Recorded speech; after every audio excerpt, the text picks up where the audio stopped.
Hey, good morning, everyone, and welcome to today's presentation. My name's Kathy Arsenault. I'm the practice consultant for the Association of New Brunswick Licensed Practical Nurses.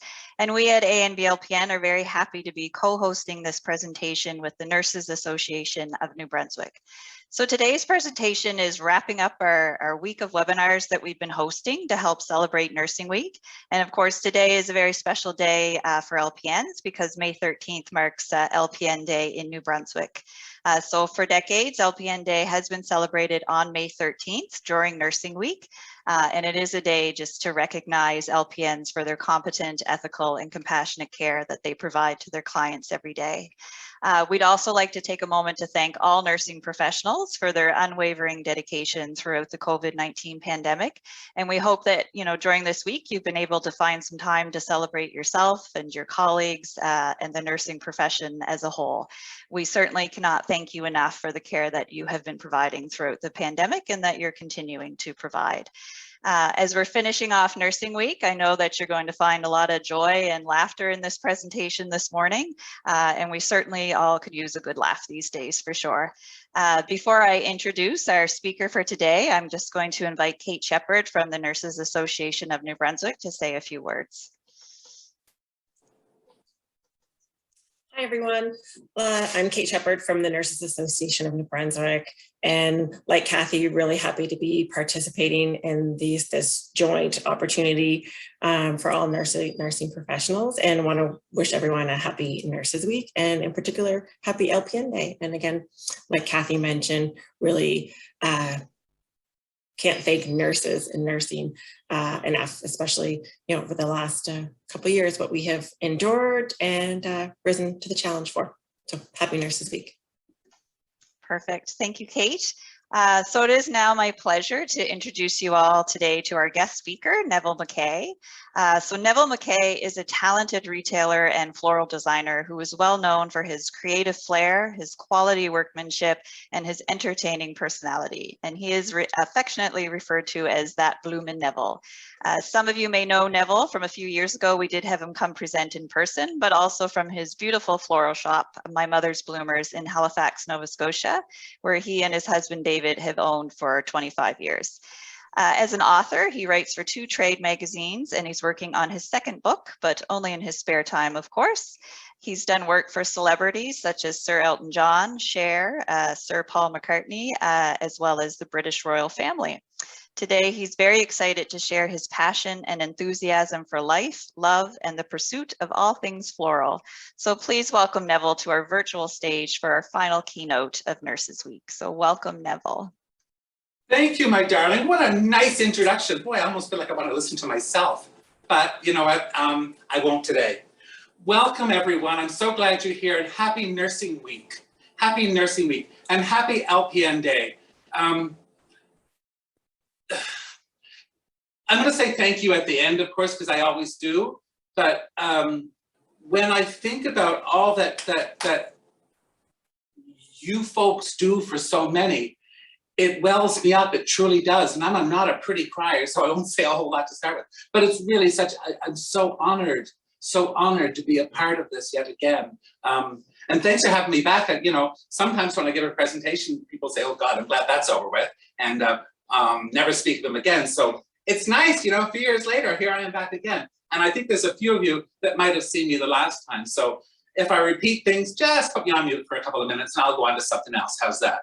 So thanks again for having me here. And for those of you who don't know who I am, be excited because you're actually looking right into My Mother's Bloomers right now as we speak. Isn't that exciting for you all? You get to look in My Mother's Bloomers. A lot of you folks have looked into many Mother's Bloomers at one point or another, but that's a whole different story, isn't it? But I'm glad you're here. We're celebrating our 30th year in business this year, and I'm really excited that we were able to do that. And like nurses and LPNs and people in the nursing profession, we have touched the lives of so many countless people that I'm so honored and grateful that we're able to share love through the beauty of flowers for as long as we have. And for those of you who don't know the name of our flower shop or of it, what a shame, because clearly you don't get out much. But you can tune into CTV on Wednesday mornings. I'm usually on. But that aside, you know, to get to do what I get to do on a regular basis is quite a blessing for me. You know, I get to work with some of the most beautiful creations on this planet and look after them. As to you, you get to work and look after some of the best creations on this planet, which are other human beings. So bless your hearts. Someone asked me the other day, they said, in fact, it was yesterday, there was someone who was speaking at an event here in Halifax for Nurses Week. And he said, I hear you're speaking for the folks in New Brunswick tomorrow. And I said, yes, I am. Why? And I said, what do you mean, why? What do you mean, why? I mean, clearly he has more nerve than a sore tooth. I said, well, because, he said, well, you're not a nurse and you're not an LPN. He said, what? I said, well, neither are you, you know, but he didn't seem to grasp the whole idea that we're all connected and one helps the other who helps the other.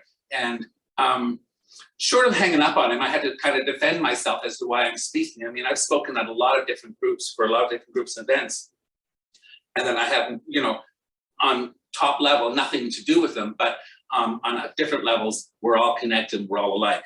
But I said to him, I said, you know, listen, he said, what's it going to be like for you to speak to a group like that? And I said, well, you know, it's kind of like talking to an AA meeting, you know, they're all there for the same reason, you know, they're all there because of who they are and what they do for a living. And I said, they're all here to see me. So it's kind of a cool thing, you know, we're all here for the same reason. And groups, you know, groups of individuals that have the same profession or like professions are like a bouquet of flowers to me. And I've done this before, and I'm going to show you this as I relate to your industry and mine in the same sort of idea. Bouquets of flowers are like people. There are different types of people to make a bouquet or to make an organization, to make a group of people or an association. So a lot of us have people that we work with that are like this hydrangea. Pretty, but just kind of a whole bunch of fluff. No offense, and I'm so glad I can't look at anyone in particular today because sometimes that could be a little problematic, but they're just a bunch of fluff. Nice, but whatever. We also have people that we work with that are like these daisies, that are pretty, but they're just daisies. They just want to do what they do and they're just daisies, but they fit right in with the works. And there are other people that we work with. Grab these roses over here, that's quite lovely. People are like a rose. Some people are just like these beautiful roses. Aren't they glorious? This, oh, there's no fragrance, but you know, that's okay. It's still pretty. Makes you think about the fragrance of roses, doesn't it? But roses are like a lot of people. They're just a classic beauty. I mean, you tuck those right in there. They work so beautifully, don't they? Just a classic beauty. And there's always a classic beauty or two in our groups and organizations. There are also people that are just a big name. Look at that big name and not a whole lot to them. These are Ulstramaria. Doesn't that sound pretentious? Oh, these are Ulstramaria, darling. Say it with an accent. Ulstramaria. And we all work with people that have a big title. Really, they don't do a whole lot more than anyone else, but just a big title. And then we also work with people that can be a bit of a snapdragon. Let's just leave it at that. They're just a bit of a snapdragon. So, you know, you can tuck those right in there amongst those classic roses who know how to look after a snapdragon maybe a little bit better than others. But there are other people that are beautiful in with us as well. There are people that we know as fillers. They just sort of do what they need to do and they go in there and they do what they have to do wherever they have to do it. Put me in anywhere, I'll do whatever I need to do. There are people, of course, that haven't reached their potential. Oh, and there are people, we've all got people in our professions that we just know one of these days they're just going to bloom and be absolutely brilliant. But right now they're just a bud and they're just growing. And that I see that in these lilies because they're like a virgin on the verge almost. They're just going to pop in and do something beautiful eventually. So you just put those right in there, nestle those in there. Go in there nicely. People are watching. That's the stuff. Here you go. Here you go. There, right there. Little rose hid. Sometimes when I talk like this, I feel like I'm like that Bob Ross guy. You know who I mean, that guy that paints, big fuzzy hair. I think he smoked more dope than paint. But I'd say, this is your world. If you want to tuck those right in there, like these little seasonal flowers, you go right ahead. Seasonal flowers, tulips and daffodils, that sort of thing, even peonies are seasonal flowers. And there are people that we work with that are seasonal as well, that are just good for a particular time of year, and then the rest, not so much. Peonies are wonderful. Not all peonies smell nice, by the way. Whew, that one didn't. So we're just putting those all together. There are flowers that are trendy and really important because they're thought-provoking, and there are people that are trendy and they're thought-provoking as well. They make you think, they make you pay attention. Sunflowers are it right now. They are the big flower now because, of course, They are the national flower of the Ukraine, and they are still a beautiful flower. And they're a flower that can be purchased and grown. They're grown year round in South America now, so they're really nice to see. There are other flowers that we work with, people that we work with, that are like a carnation. Don't expect any more than what you're going to get from them, because this is what a carnation looks like today. This is what a carnation looks like tomorrow. And this is what a carnation is going to look like in 4 or 5 days. And then it's dead. And that's that. And that's what you see with some people that you work with. Don't expect any more, because they're going to do this, not this, this. No, this. And that's what you're going to get. So don't look for any more, because they'll do that until the day they die. But you know, they do it very well. They do it very well. And I know you're all kind of thinking, I know him, I know her. Yeah, we all do. But that's what you expect. And I'm fine. I've worked with a lot of people that are like a carnation. And they just do what they do, and you just don't push it any further, because that's what they do, and thankful for it. There are also people that we work with that are like this flower. Fake. They're just fake. Nothing to them. They're not real. They're as fake as, well, I was going to say as some other thing, but I won't say it because, you know, I can't see the crowd. However, they're not real, but they always look so pretty, and they're so nice, and everything's lovely, and but they're fake, and you can see it. And I remember doing a TV show in Toronto once, and she was so sweet, because I watched her on camera before I was going on as a guest, and she said, la la la, everything's sweet, lovely, and then as soon as that little red light went off, the words came out of her, the horns came up, and she was just vile. She was just vile. I thought she was going to spew green stuff out of her mouth and spin. She was horrible. She said, where is this next effing guest? And I said, well, I'm right here. She said, well, sit down here and don't move, and don't do this and don't do that. And then the light came on. Good morning. We'd like to welcome our next guest, my good friend Neville. And I looked there, and I had to say it. I said, we've never met. I said, how can I be your good friend? Well, that just, you know, it just took her script away. There are people that we work with that we're not really sure what they are. We're not sure what they do and what they are. Because look at this. This is called leucodendron. Now, some people will call that a flower. Some people call it a foliage. It's a plant that is actually grown as a foliage, and it's grown in South America, it's New Zealand, Australia, Africa. And that is one of the flowers that is known as the link between the plant and the animal world, because its fossilized remains have dated back some 250 million years. And scientists say that when they put an electrocardiogram up to this particular plant, when they go to cut it, the next plant will register as well. So they communicate a little bit. I don't know about that, but you know, I don't think it's that link, because I've met that link and it didn't look like this flower at all. Now, there are people that are so exotic, aren't they? They're so exotic. They're from some far wonderful place, and they're just wonderful. They're so unique and wonderful. Look at that orchid. I'm going to just tuck that right in there, because that's so unique and glorious, isn't it? It's so interesting, so different, and draws so much attention just by its sheer beauty. And you know, if this was in a different part of the world, these other flowers would be exotic and not this one. So we always have to remember that, because as exotic as some of those people are that we work with, and how different, wonderful, new ideas, it's just, they're just doing it the way they've always learned. You know, I work with a lot of older people, now that I am an older person. That's sad to say, but because most of those older people are dead now. But when I first started to work in the floral industry, I worked with a lady, Clara. Clara was a German designer, and she had worked in the floral industry since before the war, World War II. And she taught me how to be a florist. She was mean. She was to the point. Wouldn't let me touch flowers. She slapped my hand more than she didn't. But I remember her well, because I learned so much about the floral industry, because we have to look into the history to know where we're going as well. Sometimes we spend so much time looking forward, that we forget what we've done in the past to either learn from our mistakes or learn from those experiences of the past. So when I look at this particular guy, this is really cool. This is a cotton. And it is actually cotton, so you can take the seeds out and grow your own shirt if you want to. But it is a cotton, really cool. And I'll just put that right in there, a lovely dried material. So once you've got all those things together, and you've got all those different types of people in one group, you can start to see that they do actually work together by putting them together with some kindness, some cooperation, some understanding, a little bit of laugh now and then, and support. And you bind those all together, and it works every time in a group. You know, diversity is a glorious thing, isn't it? And you've got a vast number of people and a vast number of experiences and ideas. You can learn so much from them. And it really makes for a really beautiful look, doesn't it? Do you like that? Pretty, isn't it? And when they're all together, they smell not bad either. You know, some of those flowers don't smell that nice on their own. So I'm gonna put that right here because it's really pretty, really pretty. Do you ever get nervous? Do you get nervous? There's a lady looking right at me with lovely long, sort of reddy blonde hair. Do you get nervous, dear? You, glasses. That's it, you grinned a little bit. Do you ever get nervous when you speak publicly?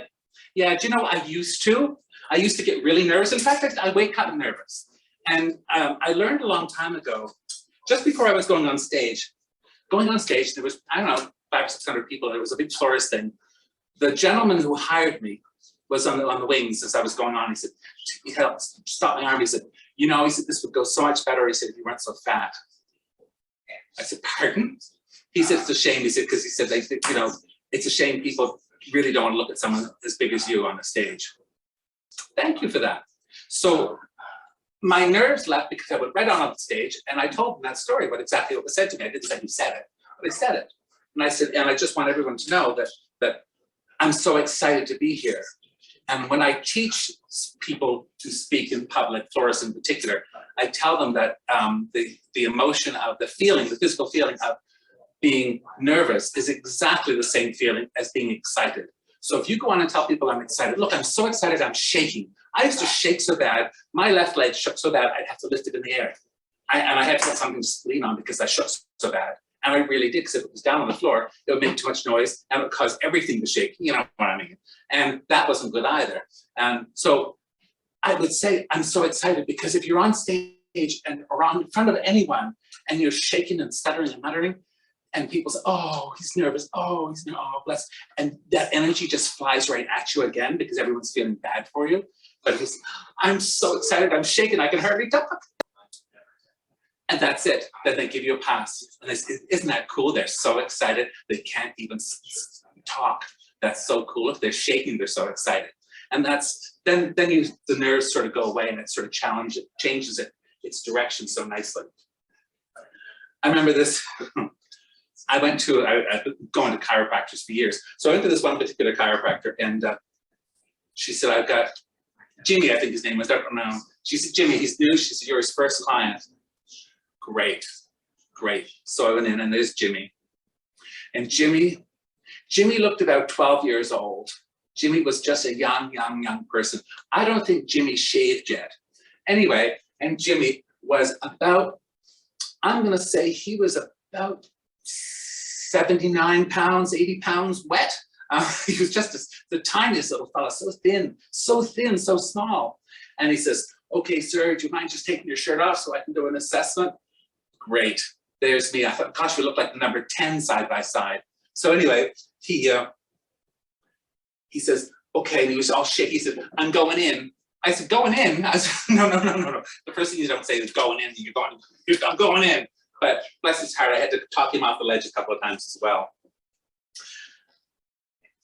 When I was recently in the hospital, I had to have some blood work taken. And one of the nurses came in and she recognized me from TV or whatnot. And she said, oh, I'm a little excited. I said, good for you. And she got so nervous that she missed the vein. And then she missed it again. And so she had to miss it twice. She's got to get someone else. She said, I'm so sorry. And I just laughed about it because what do, right? You just smile and carry on, you know? I love the idea now that we can do this sort of thing on Zoom and webinars and FaceTime and all those sorts of things that we never used to be able to do for years and years and years. And I think about how my mom communicated with her parents in England. It was by letter, and that was it. About 4 and 5 weeks later, it was a letter, and that's all they had. Let me just get rid of this now. And now we can just do it online. So I'm really thankful for that. And over the last couple of years in particular, when I think of what we've gone through. There was a lady who called me and she was sending flowers out to Halifax Hospice. And she was saying that she was so thankful she got to watch her mother pass and spend time with her as she passed away on FaceTime. Well, it near knocked me over because I thought, oh my gosh, you just watched your mother die on video. But she did, and she was very conscious of that, very conscious of that. So, you know, when I spoke about how we look to the past, I think of people that influenced me a lot when I was younger. And I think of some of the stories and some of the experiences and lessons that my parents have taught me in particular. And I learned a lot about love from my father. A lot about love and compassion and how the simplest little things can make life that much better for someone else. He worked at the fire tower. He was a very masculine man who sawed wood and split wood and hunted and did all that kind of stuff, chewed tobacco, all the things that I never, ever, ever did. And he had a garden underneath the fire tower, the observation tower, beautiful garden, vegetables and things. He did grow cosmos, and cosmos are a beautiful flower. And we never had them in our garden at home, but just at the tower. And I knew what love was when he would come home and his metal lunchbox would open up and it would be filled with cosmos for mom that he picked for her, or filled with wild violets, or filled with mayflowers that he picked. And how pretty is that? Just something to let her know that he was thinking of her. And that's what I see so often when I look at what's going on with the world these days, and how my interactions with people in the nursing field have been how I know you have to treat what you have to treat, whether it's broken, busted, or oozing somewhere. So whatever you need to do, you can do it all. But you all know that there's a person there as well. And it's so wonderful, the experiences I've had. So wonderful to see the person being taken care of more than the ailment, because it's the person that really matters. And part of that is keeping it real, of course. You got to keep it real. I was saying about the lady who called and was on FaceTime with her mom as she passed. She wanted to send some flowers out to hospice. And so I got off the phone with her. It was really hard to listen to. And then the phone rang again immediately. And it was a young man whose father had died in Halifax. He was in Alberta. And he couldn't come down because he had 3 children. He was going to quarantine down here for 2 weeks, up there for 2 weeks. He said it was pointless to come down. And his mother was quarantined as well because she had COVID. And he said, he was devastated. He really was, just a young fella. And hear him just crying, upset. So I sent flowers up for him. No sooner did he get off the phone, a lady came in the store. And she said, tears in her eyes, older lady. She said, we're devastated, absolutely devastated, devastated, devastated. Crying and carrying on. Oh God, what next, right? And I said, what's wrong, my love? You know what the problem was? Her granddaughter's grade 9 prom had been canceled. So now she was devastated. The entire family was devastated. And I thought, my God, there are people dying around us. People are in stress over so many things, and you're devastated. You know, and I had to explain to her that, well, first of all, I said, I'm going to say 6 months. I'm going to say 3 months. That kid's not going to care at all about that prom. Whatever, it's a prom. And I understand it's disappointing. But devastating is a heavy thing to say, especially the grandmother, you know, is supposed to console these kids. But she said, no, it's absolutely, the entire family was devastated.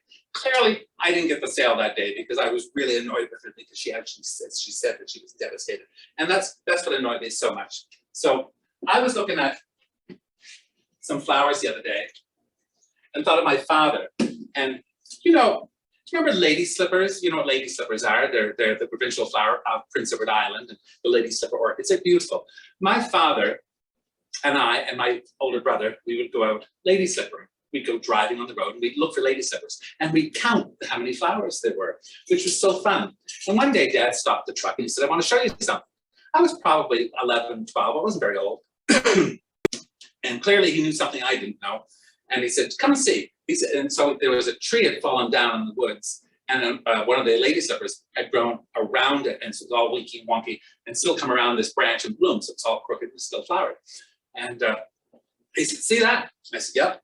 He said, you're going to find a lot of things going to get in your way in life. He said, they're going to try to stop you. He said, things you'll never think you'll ever get through. He said, if you can't get through something, he said, learn to get around it. He said, so you can still be a good person. He said, learn to get around it. He said, because there are going to be things that are going to try to knock you down and keep you down. But he said, don't let them. And I thought, isn't that wonderful? And I always remember that because I think of some of the things that we've all been in those situations where there's been something knocking us down or telling us we can't, or you're not good enough, or, you know, someone's better than you are. Well, too bad, because you can always get around it. You always get around it, you know? You know, I do a lot of different types of floral arrangements.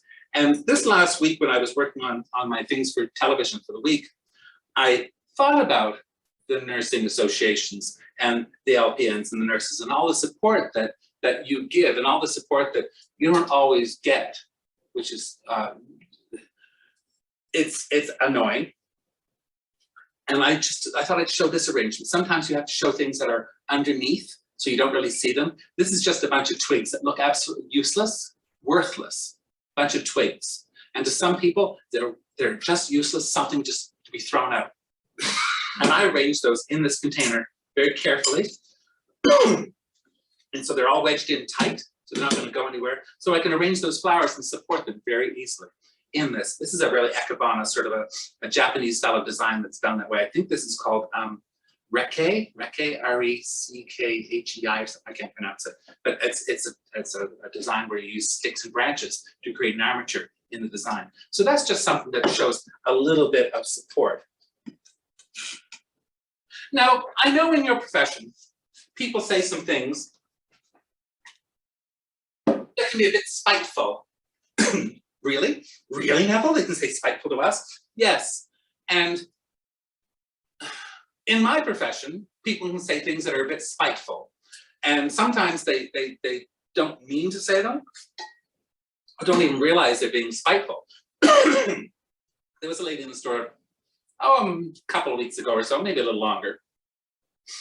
And she did one of the side, you know, when you put the 1 foot sideways and lean forward and get that crooked look on your face, like a politician trying to say something appropriate, but you know they don't mean it. And she leaned forward, she tilted her head a little bit. She said, Neville, did you gain weight during COVID?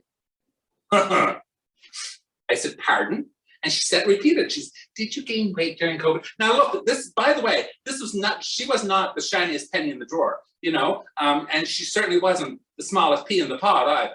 So I said, did I gain weight over COVID? I said, girl, I said, I was fat long before it was trendy. Know that. I said, I still have my SARS fat on, for God's sake. Yes, I've gained weight. What happened to you? And I kind of took her back. But it surprised me that people can be that nerdy sometimes, you know? I'm going to talk a bit more about support. Support is so good for all of us. Sometimes you need a little more support. And, you know, when I look at this vase of water, and I think, well, I'm going to put some short flowers and some flowers, put them around, but they're all going to flop all over the place. And, you know, this wire, I just took a bunch of aluminum wire, gave it a little curl, a little twist, drop that right in, so it's all curled around, very pretty. It's going to hold those in place, kind of like a good underwire, I think. I'm going to take these ranunculus. Another really trendy flower, aren't they pretty? Ranunculus, really fancy, fancy name. And by putting those wires around, I can arrange these flowers and they're going to drop right in. And you know, sometimes it's just as simple as that, you know, those branches or this little guy, just to keep it really, really simple for support. I was telling you I learned how to count with flowers. I also learned my colors with flowers. You know what morning glories are that bloom in the spring, in the summer rather. And the flowers only last a day or so, but they bloom constantly. Well, my mom, before I was of school age, she would say, come on, Neville, she said, up you go in the morning, go out and count the morning glories for me. Tell me how many pink ones there are and how many blue ones there are, and if there's any white ones I need to know. So I would go out and I would sit cross-legged in the back garden, and I would count these morning glories every day. And I would come in and gleefully tell her. She said, wonderful, thank you very much, you're right. So when I got older, I said to Mom, I said, Mom, did you go out every morning and count those morning glories before I got up? I said, because that's quite extraordinary. And she said, are you kidding? She said, no. She said, Neville, she said, you've always been a bit of a talker. So she said, when you get up in the morning, she said, you just go full guns. And I thought, well, there, I can have another cup of tea if I put you out in the garden for 20 minutes or so, which is exactly what she did. But look, now see, once that's done, those flowers are in there supporting up as high as can be, no greenery needed, and they're not going to go anywhere because that wire is holding them in place. And sometimes that's all we need, is just a little support, just a little support. And that's what you do so well, just those little things. It's not necessarily the big things, because the big things are what people really see. It's like the big giant check, look what I did. But it's the little things that make all the difference in the world. And that's what makes all the difference in the world for this particular arrangement as well. Just keeping it really simple with that little bit of support. Do you know, flowers help you sleep better? Did you know that? Apparently, there were studies shown that say that flowers, when you put a nice fragrant bouquet of flowers, unless you're allergic to them, of course, next to your bed, and flowers that you recognize as garden flowers or whatever, you tend to sleep better and you don't get bad dreams as often. Also, if you put flowers in your kitchen, you tend to not eat as much. I've tried that, but of course I put things like geraniums and things that you can eat, and I just put them in a salad with a little dressing on and off they went. So that didn't really work. But I will say, I know for a fact that when you have flowers at your workplace or plants at your workplace, you will get along better with people that you work with. It's a proven fact. And you know, in the last couple of years, how everybody suddenly becomes, I've got to have plants, plants, plants. And everyone went plant crazy, plant crazy. The kids just went nuclear over plants. I got to have plants, plants, more plants, which is fine. And I explained to one of them, a few of them, I said, you know why that is? Well, no, why? Just I want plants. This is because you're stuck in the house. And as animals, we need to have something that's alive around us. That's why you see any caged animal either has a live plant, a silk plant, or photographs of plants, pictures of plants around them. It calms them down. It makes them be a little bit more, less stressed, I should say. Because it goes right back to our primal instincts that if there's no plants, then there's nothing that can eat a plant, so there's nothing that can sustain life that we can live off of. So if there's no plants, it's a sterile environment, and we're going to die. You in trouble, girl. So if there's plants around, and that's what the kids are all, they have to have plants in the house because then they feel better. And you do, you feel better with plants. You feel better with plants. And people do get along a whole lot better with plants, well, a lot better with plants too, I guess, but with plants in particular. See my nail polish? Someone asked me why I'm wearing nail polish. I've worn nail polish for ages. And I started to, in particular, when I started to do a lot more online things, because some of the online floral classes and things, I'd have to hold a flower very closely. And I remember I did it once, and all the comments was, look at your dirty, dirty, dirty fingers. Look at your dirty nails. I was mortified because it wasn't so much they were, well, I guess they were dirty, but it wasn't so much they were dirty, it's just they stain. You know, when you work with greenery a lot and different flowers, the colors and chlorophyll and stuff will come off on your hands and stain them. It's like when you cook with carrots or beets, your fingers are going to stain. Same idea. So it gets on your nails and they get all funny colored. And that's not going to happen again because fool me once. But they just went after it. Screw the pretty flowers. Oh no, couldn't say a word about those. All my masterpieces. Look at his dirty nails. Great, great. And then it was the big fat thing. And I thought, yeah, perfect. I'll fix you. So I got myself some really colorful shoes. See those colorful shoes? I've got the brightest, most garish, bright shoes you can possibly get. Because the last time I went on a stage, it worked so well because people were saying, look at your shoes, look at your shoes. And I thought, good, they're not looking at the belly because they're looking at the shoes. And that's what they did. There was nothing to look at from here to here, nothing. But you look at my shoes, girl. And they did, and it was wonderful. I was so thankful for that. So again, you know, go back to my father about saying if you can't get over it, get around it. And I thought, I'll find a way. So I'll paint the nails and put colorful shoes on, it's fine, you know? And shoes and socks are something I used to travel a lot before COVID, of course, and I've got some gigs booked away. And I think two things that I always buy when I travel now are socks and shoes, because I know they're always gonna fit. Pants, I don't know about that. Shirts and this sort of jacket, you know, this sort of does that. If I don't breathe, I just have to stand there and do this and pose. It'll stay, but blink. But that's okay. That's okay. You know what? Worst things have happened at sea. You know, everything has a value, and everyone has a value, and we all do different things. You know, when I was a child, we used to look around the garden a lot, and my mom would say, "Come on, let's have a look around the garden, see all the pretty things." And we'd go and we'd look, and we'd see what was in bloom, what's going to bloom, what had bloomed, what's alive, what's dead, what's going to happen, where we can plant other things. It was just glorious to do that. And I did that every day. I still do it when I go home. I'll take her up a wheelchair and run around the garden for a little bit. This one particular day, I got off the school bus and she said, "Oh, come and have a look. This is end of November. We'd already had snow and a bit of frost and that sort of thing." She said, "Come and see in the garden. It's something quite remarkable." So I went out and there was a little jolly jumper, a little pansy, the miniature pansies, you know what I mean, against the side of the house, in the back of the house. There was only 3 petals left on it. It's supposed to be 5. There was only 3. The other ones had been sort of chewed off and frozen off and whatnot. And I thought, oh dear, she's finally gone with doolally. And I said, "Mom," I said, "it's only got 3 petals left here." But she said, "Aren't they beautiful petals? Aren't they beautiful petals?" And I said, "Well, they are." And she said, "You know, that's the thing." She said, it's so important to look at the beauty. She said, "It's there because it is there." She said, "Sometimes you just look at what's not good." She said, "That's not a good thing, you know?" And she said, "We're all special. We're all special. Whether we only have 3 petals or all of them, we're all special." I know you get to laugh a lot. Maybe not in front of your nurse, out in front of your patients, but you know, we always have a giggle. I said to somebody a long time ago, it was an OR nurse, and I said, "Do you ever just sort of lift the sheet up and have a look?" And she kind of giggled, and she said, "No." I said, "Do you ever lift the sheet up and have a look?" Because I said, "I would." I said, no, I know him. Listen, if it's going to get you down the road, right?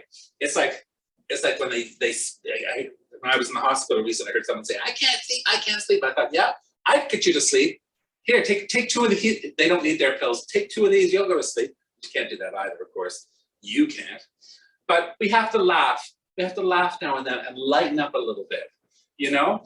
And I see that so often when I'm at a clinic or a hospital, because of course people are really tense and upset. And I go in and I treat when I've had an issue, and I've had a few issues. I had a heart issue here a while ago, and I was in the hospital for 4 days and fell down a flight of stairs, all that sort of stuff that, you know, idiots do. And I treat everything, I giggle about it, you know, rather than moan and groan, because that's not going to get me anywhere. And I was having an ultrasound done on my heart, and the person that was doing it was doing it, right?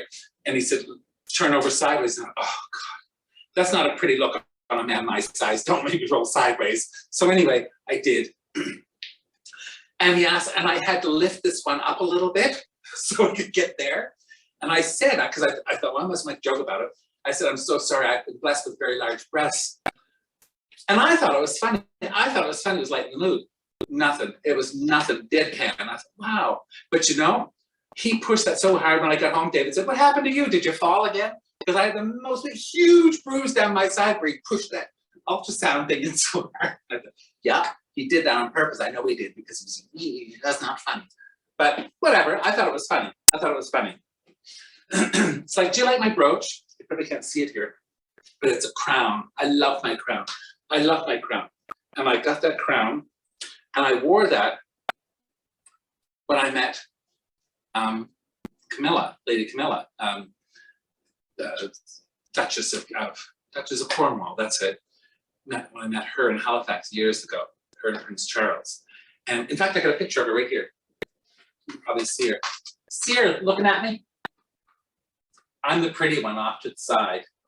Anyway, she got a picture. Just she's leaning forward, and she does one of these. She takes my brooch. She says, "I'm quite intrigued by your brooch, Neville." And I said, "Thank you." I said, "Every queen needs a crown." Uh-oh. She probably not going to get one of them, is she? And all she could do was and walk away. And her lady in waiting behind her, her name was Joy. Joy thought that was the most incredible thing she'd ever heard. She thought that was the funniest thing she'd ever heard in her life. I said, will I ever see you again? She said, more than likely not, Neville. She said, more than likely not. She said, we'll not be meeting again. But that's okay. That's okay. And I guess the thing is, I wear this brooch to remind myself that I can't take my stress home. Do you know, sometimes we wear our stress like a brooch and we just can't do that. I don't know how you do it, I really don't. I mean, I've talked to, and I've been in the hospital with visiting people that are on their way out.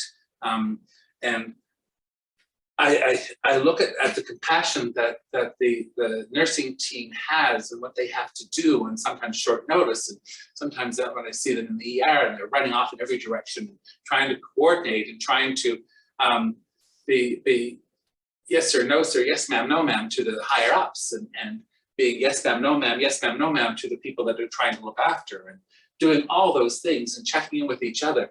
It's extraordinary how you can't take that home at the end of the day and wear it like a brooch. And God love you for being able to go home and enjoying your lives without, you know, I think I'd get a tumor. I know I would, just from all the stress that you go through in the course of a day. You know, the last couple of years, we all talk about the last couple of years and how bad it's been, and it's been the shits. It really has been awful for you, awful for a lot of us, but awful for you.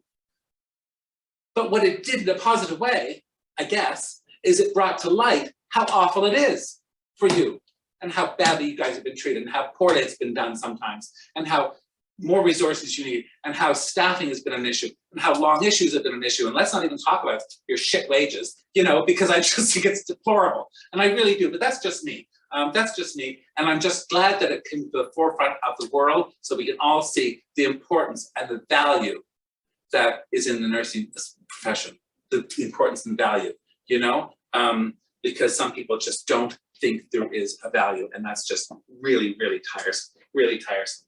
And you know, teamwork is something that we all should strive to do more of.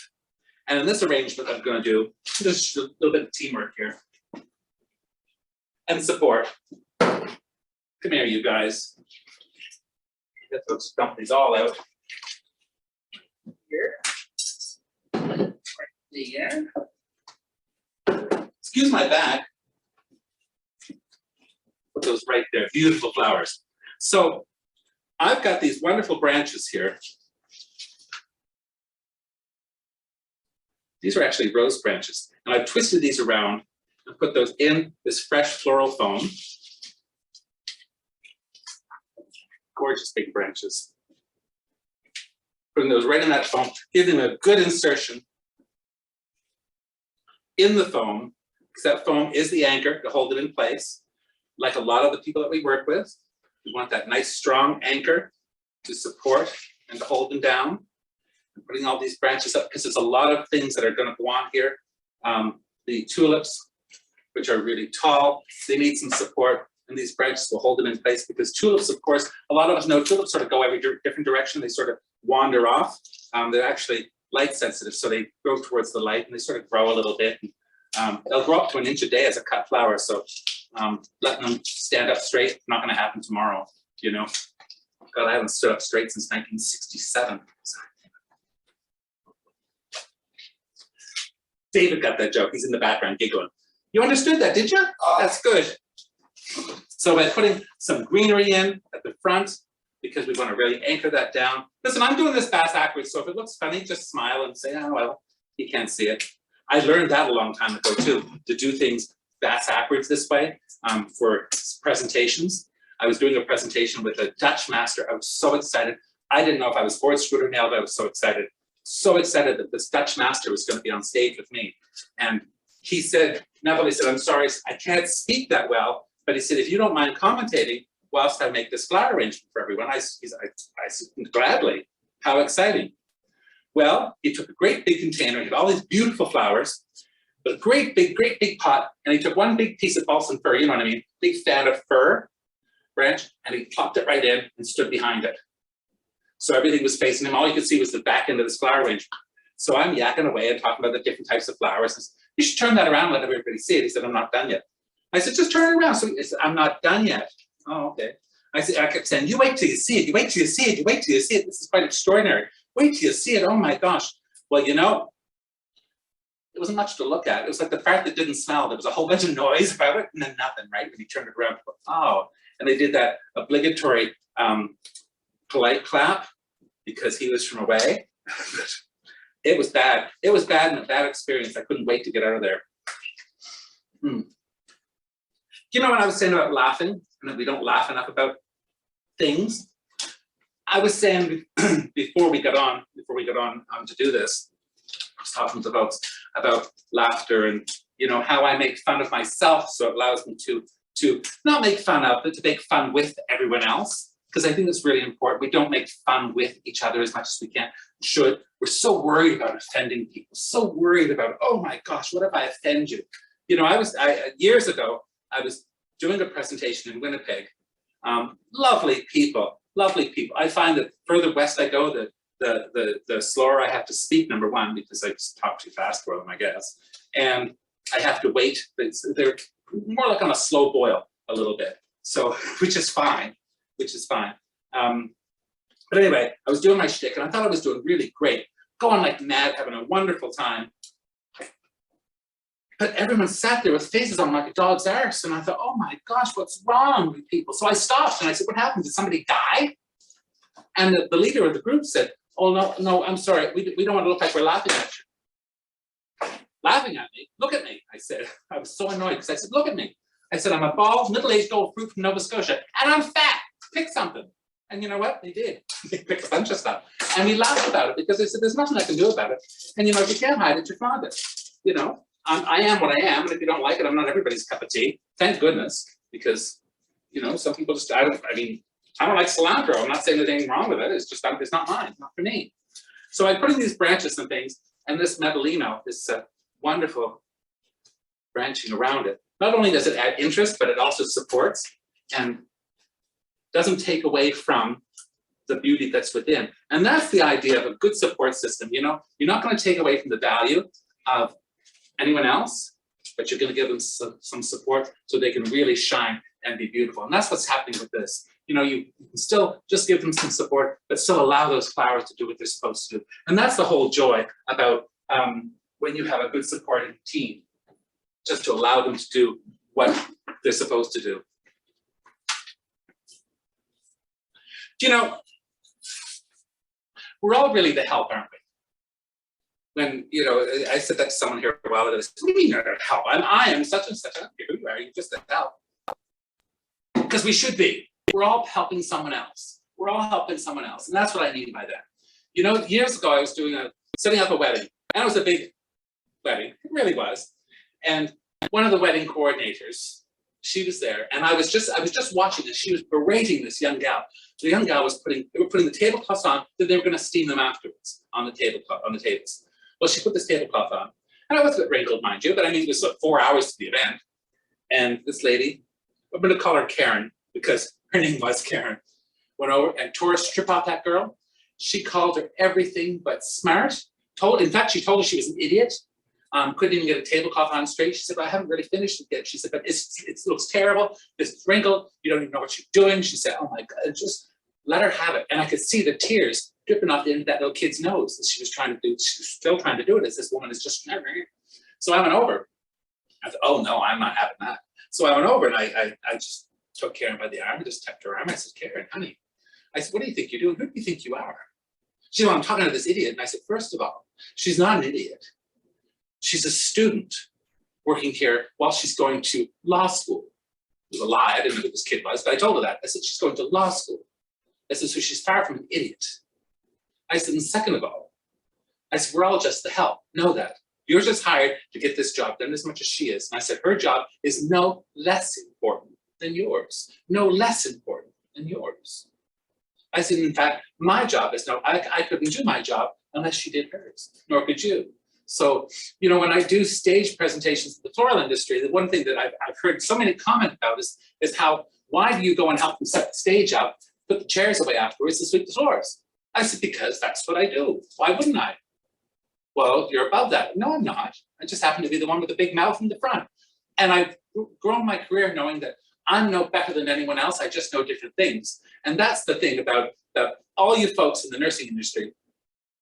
You all know different things, but you're all just as important as everyone else. It doesn't matter. You're just as important as the people sweeping the floor, just as a person, as important as the person flipping on the lights or cutting down the middle, you know, and you're just as important. And know that, because I find that so often we can be talked down to as opposed to just talked to. And that's something that really, it doesn't set well with me, because we're all just as important as everyone else. So, do you know, I used to be afraid of doctors and nurses, scared to death of them. And so much of what we did in life, how we are in life, is because of something that happened when we were a kid. You know, usually between the ages of 2 and 12, something happens and that sticks in your mind and creates some sort of process in your head to, this is what it is. And for me, when I was, I don't know, maybe 3 or 4, I wasn't very old, we were playing tag with friends down at the Sylvia Bauer's house down the road. They were babysitting. Donna Bauer was chasing me. Donna Bauer was much older than I. And I remember, I can remember doing it. I was running this, she said, ha, ha, ha, ha. And I turned around, I ran into a tree. Of course I ran into a tree. There was only one in the yard, but I ran into it, just the one bloody tree. But anyway, it was a branch, and it got me right here under the eye. I still have a little lumpy scar there, but it got me under the eye. So of course it bled, and you know, all hell broke loose, and now get in the car, and down to the hospital I had to go, and down to the doctor, and I didn't know what was going on, and Mom was crying, because I thought I was gonna lose my eye, and blah, blah, all that stuff. And I remember the doctor saying, hold him down, stop him yelling. And he was, I must have got him on a bad day, because he just, I can remember him yelling. That's all I remember, is the doctor yelling and the nurse holding my arms down. And my mom just sort of just brushed my cheeks. It's all right here. And I could still see, because of course, you know, it's in my eye, I can see the needle coming, you know, doing this. You can't really cover that up when they're trying to stitch you right under the eyeball.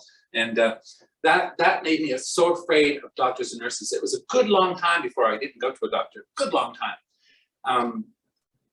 And it wasn't until, honestly, it wasn't until after the 80s, I was well an adult, long before I decided to go to a doctor. I just wouldn't go, because it all came back with all the AIDS epidemic and all that stuff that was going on in the 80s. And how everyone ran scared again. It just brought all that. But, you know, what did I have, cellulitis or something happened? Anyway, it was bad. Something was bad and I had to go. So I just said, David said, it must be really bad if you're going to a doctor. Yeah, I gotta go now. So I went, and I was so overwhelmingly impressed with how I was treated, how I was looked after, and it was quite extraordinary. I mean, it was quite. I mean, the last time I was in, like I said, I was in the hospital for 4 days with a heart issue, and they found it, by the way. So they found the heart, so I'm really happy for that. But I call it my spa visit. People said, what do you mean a spa visit? I said, it was like going to a spa. I said, first of all, I sat down on those I call them Satan's beds in the emergency area, those bits of wool, wood with a bit of cotton wool over the top of it. They call those a bed now. They're horrible. And so you sit on those for 4 or 5 hours, or lay on those. You know, when you get one of those beds up in the hospital rooms, wow, that's like, oh my gosh, these are marvelous. Because the nurse, she said, I'm sorry, the beds are really uncomfortable. I said, you kidding? I said, this is glorious compared to what's downstairs. I mean, and I had a treat from a roommate, just a treat. He was just a pill.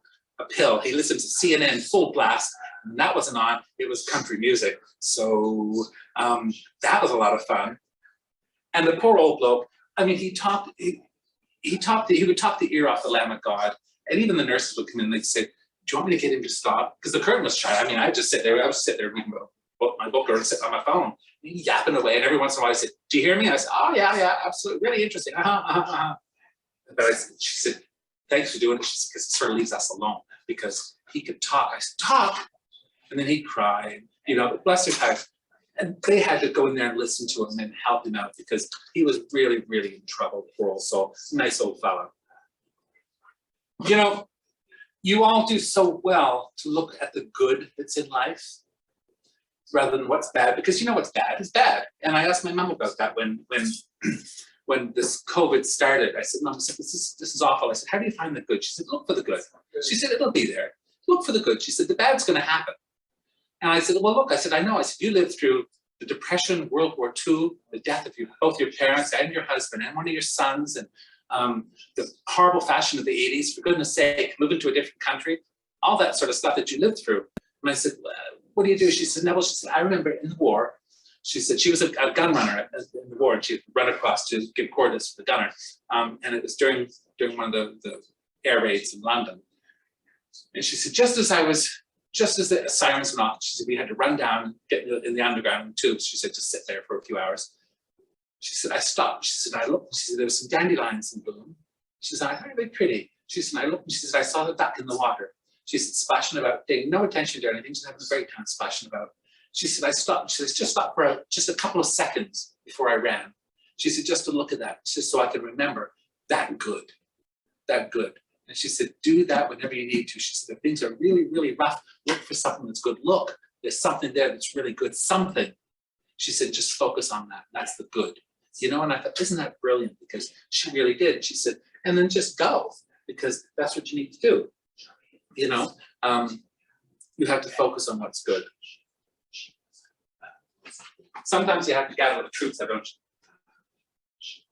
you? You know, we gather the troops, we have to have a little confab, which is what's going on for the last couple of days with you guys as well, which is really, really cool. Because when you can get together and talk about your issues and listen to other people's issues, you know, sometimes it's not that bad. It's, you know, when you can listen to people talk and listen to what they're saying and what they're doing, you know that their issues are the same as yours. And by getting everyone together in a group, whether you're from here, from there, from somewhere else, and I see that a lot in my industry as well. When we have some of the floral conventions and we have people from around the world, and I'm thinking, you know, I listen to people's issues and they're saying, well, this isn't right, the wholesale costs are bad, this isn't good, and that's not good, and customers are mean, and blah, blah, blah, blah, all that stuff. Well, you know, it's the same old stuff, but just a different pile, you know? And their issues are their issues, and sometimes they're unique to a place, and that's geographical. But a lot of times the issues are just not good. And, you know, I travel out of the country quite a bit, and I've talked to a lot of people from different parts of the world, and they talk about our socialist world here. Socialist, what are you talking about? And how it must be awful when you have to wait for hours and hours to get anybody to look after you. It must be just terrible to have to go to a doctor or a hospital because you just can't get it there. It must be awful. I'm thinking, honey, sometimes it's bad, but you know, when you finally get to someone, the experience is glorious. And it doesn't cost you thousands of dollars like it does in many other places so you can get in.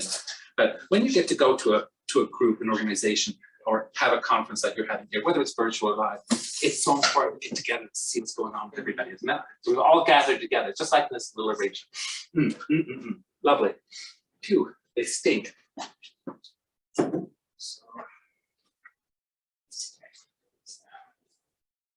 My brother, I call him Blanche. We called him Blanche for years. I'll tell you why I call him Blanche. Years and years, he's gay as a clutch purse. And years and years ago, we were in Vancouver, and we were walking down the street, and one of the ladies of the evening called across. She said, hey, baby, you want a good time? He said, no, girl, I'm gay. And she said, sorry, Blanche. Well, that's stuck. So he was Blanche for the last 35 years that I knew him. Anyway, he died last August. He'd been sick for years. He'd been sick for years. And the last goings off, he was really ill.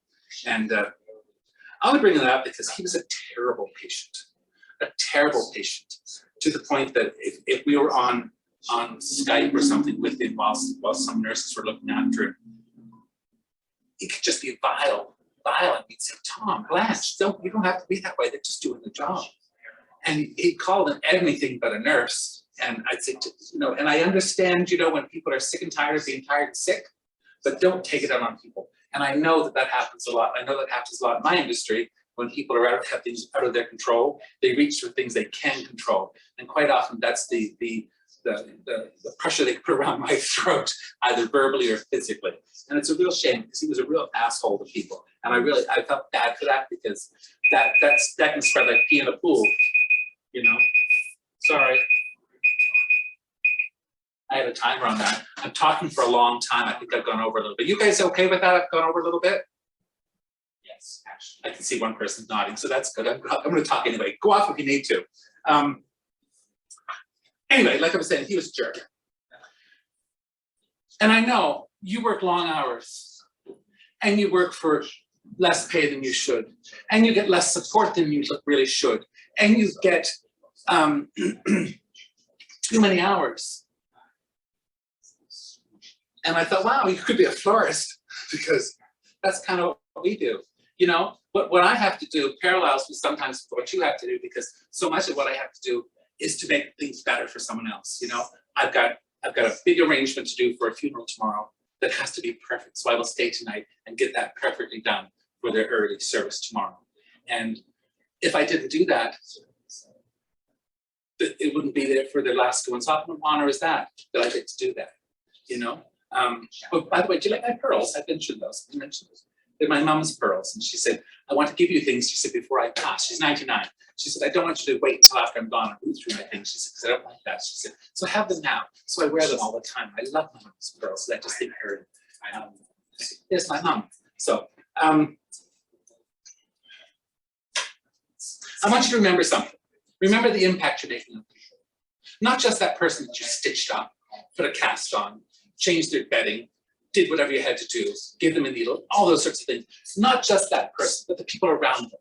My mom's 99, she lives at home, and she has nurses come regularly to look after her. And it's extraordinary, the care that they give her. First of all, she's really nice. Mom loves them and apologizes if she's not feeling well, and apologizes to them for talking too much or complaining that she's upset, that sort of thing. And they just love going to her, because there are people down the road that are just not nice to the nurses, and I don't like going there because they're mean, like my brother Blanche. But know that the people that you affect go far and beyond the people that you're physically looking after right now. You know, I am so much better a person for the care that the folks in Shelburne, Nova Scotia, have given my mother. So much better a person. So therefore, all those around me are that much better because of that care that my mom has been given in Shelburne, because it makes me a better person. And when I look at the care and the determination that nursing folks have to make someone better, it's extraordinary. You know, you just have no idea how much respect and love that I have for you. Two of the most important words and important things in life are kindness and love. Not sex, not weight, because weight comes and goes like the Bundy tide, for goodness sake, you know, as did my hair, but it just went. But you know, you're superheroes. You're superheroes. And know that although people don't tell you all the time, although we should, you are so appreciated. You are so appreciated. Even the people that are miserable to you, they still appreciate what you do, and on some level. And know that I do, and know that everyone I speak to knows that I know how much you do for so many people, you know. I want to thank you for taking the time to spend it with me here today, and stopping to smell the roses with me, and to share love through the beauty of flowers. And thank you for all that you do, all that you do. Thank you so much. Stay well, stay safe, and be happy, everyone. Thank you, Neville. That was excellent. There's lots of very positive comments here. Found you very entertaining. I'll maybe just ask if people have any questions for Neville. You can type it in the Q&A box.